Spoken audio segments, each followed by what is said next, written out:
I got the furry-led team. Allegedly, he's not actually a furry. I wish. TCU, kind of getting back on the top of the Big 12 after a couple-year hiatus. I think their offense is going to be great, led by Josh Hoover, kind of a pocket passer. I just think they're going to be in a spot to put up a ton of points in the Big 12. It's the Big 12. They'll probably lose a game or two, but they'll find themselves in that conference championship game, and they'll find a way to win it, assuming their defense can improve a little bit this season, and I expect it to. So I have TCU winning it because it's not the Big 12 if, like, a kind of strange pick doesn't win it. There's no real wrong pick. Correct. That's what I'm trying to get to. Last year's the example is they were the second worst odds to win the Big 12, and they end up winning it, dominating the Big 12 championship, and then nearly beating Texas, if not for a targeting call that was reversed. So there's really no incorrect pick, except I would say an incorrect pick is probably Oklahoma State or UCF. Yeah. That Or just Houston, that didn't Chromie. seem likely, especially given, like, even the coaching situation is like, well, Mike Gundy's been there for a long time. I don't think he's necessarily like the new guy in the block and he can lead something. Scott Frost is the same. He's been coaching for a long time. Kenny Dillingham, not. Like, he was a new guy on the block, and he was really able to lead that team. And then they kind of just turned some guys into NFL prospects, and Sam Levitt, Cam Scatterbo, and Jordan Tyson. Yeah. I was going to say something about the Arizona State-Texas game. Did you see you know how they had that missed field goal in regulation that, like, bounced through the uprights? Mm-hmm.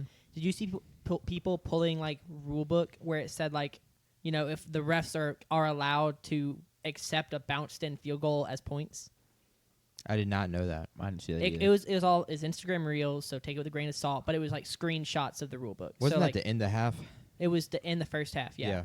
And so everyone was like, if the refs had done their job and counted the bouncing field goal, Arizona State would have won by 3. Well, the second half might have went differently. Who knows? This is true. Very but true. that was like, I remember being like, there's no, like, if the refs, I should have followed up and, like, opened the rule book, but I'm sure it's hundreds of pages long. I didn't want to do that. But people do be digging.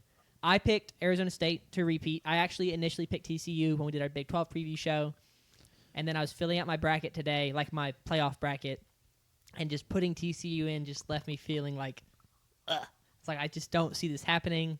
I do not see TCU finishing at the top of the Big 12 and making the playoffs. And maybe that's just because Arizona State, like, I am pre-biased because they've already been in the playoffs, so I see them as a playoff team. But I picked Arizona State to win it. They bring back Sam Levitt, who put himself on the map last season. Put himself on the map last season. Goes into this season as a potential first-round pick and trying to kind of increase his draft stock. He gets to Jordan Tyson comes back. He missed the last couple games of last year with injury. It should be really exciting. They do lose Cam Scatterbo, but they bring in the Army running back. I think it's going to set up to go well, and they have the benefit. Everyone in the Big 12 has the benefit of you can win 2 conference games and still go to the Big 12 championship, and once you're in it, it's really anyone's game. Lose 2 conference games and still make What it. did I say? Win 2. Oh, yes, lose. You cannot win. I mean, you can't. You have to win More than 2. or Yeah. more. JP, who do you have winning it? Yeah, I'm not on Arizona State just because they have tough road games this year at Utah, Sure. at Iowa State, At Mississippi State. Mississippi State didn't hold anything, Undefeated Mississippi State. but at Baylor would be the third one there, and those are just 3 tough ones.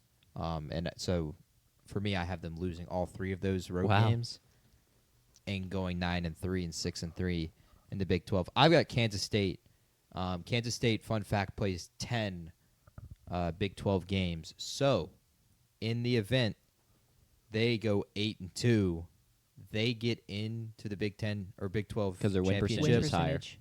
over a team that's 7-2. Yeah. So that could play a factor this year. Are they really counting the extra? So, like in baseball, we play a mid-series or midweek game against Ole Miss every year. And it does not count. So they're counting the extra week 0 game. It counts as a conference game, Wow. as far as I know right now. Arizona also plays an extra conference game, but they don't play in the Ireland game like Kansas State does. Iowa State still plays 9 conference games, who also plays Kansas State here in less than 72 hours. So I think that helps them a ton, huge. making the Big 12 championship game, to be able to go 8-2 this year and still be there. But I have them going 9-1. I have their only loss is Week 14 at Utah. that's cold weather. Utah's a really tough place to play with, the history there, and it's just I think they'll lose that one. But I'm really interested for the Big 12 because there are so many swing games, and for almost every team there's a swing game because all of these these top 7 or so teams play each other. Like, I think only one of these schools doesn't play 3 or more of the teams in the top 5, give or take. So Texas Tech is going to have a game where they'll play at Utah. That could swing who makes the Big 12 championship game. Utah is the same. Baylor host multiple teams that are in contention. That's kind of sick. That's really cool. Did Be y'all athletic. win? Yeah, facts. Did y'all win?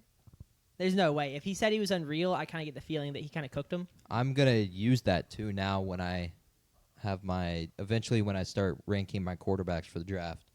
I haven't seen enough Sam Levitt to have a take on him, but for you to say that he's unreal, Having coached against him. Yeah, I'm going to need to use that. That is awesome. Bro, I'm that's that's the biggest deal that's happened in our comments Yeah, so far. that's really cool. Sorry, Chromie. I know I know you're great at climbing Full shade. That's awesome, B. But I've got Kansas State 11-1 winning the Big 12, and I have them beating Texas Tech in the Big 12 championship. Sure. Tough news for Texas Tech too this week, losing Quentin Joyner. That was Very very tough. Tore his very tough. ACL. That's a huge hit for them already, and the season's not even gotten started yet.